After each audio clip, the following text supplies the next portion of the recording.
Hello friends, পোস্টে আপনাদের সকলকে স্বাগতম।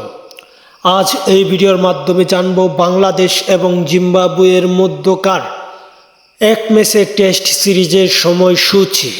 তাই যারা এখন পর্যন্ত চ্যানেলটি সাবস্ক্রাইব করেননি, আশা করি চ্যানেলটি সাবস্ক্রাইব করে পুরো ভিডিওটা দেখবেন।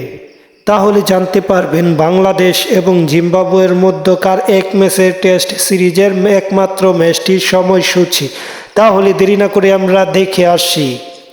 বাংলাদেশ এবং জিম্বাবুয়ের মধ্যকার এই ম্যাচটি শুরু হবে আগামী মাসে। মূলত 5 দিনের এই ম্যাচটি আগামী মাসের 28 জুন এই ম্যাচটিতে দুই দল একে অপরের বিপক্ষে মাঠে নামবে এবং ম্যাচটি জুলাইয়ে শেষ হবে। 2 জুলাই ম্যাচটি পঞ্চম দিনের মাধ্যমে শেষ হবে। এবং এই ম্যাচটি কোন সময় অনুষ্ঠিত হবে এমন প্রশ্নের জবাবে এই ম্যাচটি মূলত বাংলাদেশ সময় দুপুর 1:30 অনুষ্ঠিত হবে এমনটাই দেখা যাচ্ছে। যাই হোক, খেলাধুলার আপডেট পেতে চ্যানেলটি সাবস্ক্রাইব করে পাশে থাকুন। ধন্যবাদ সকলকে।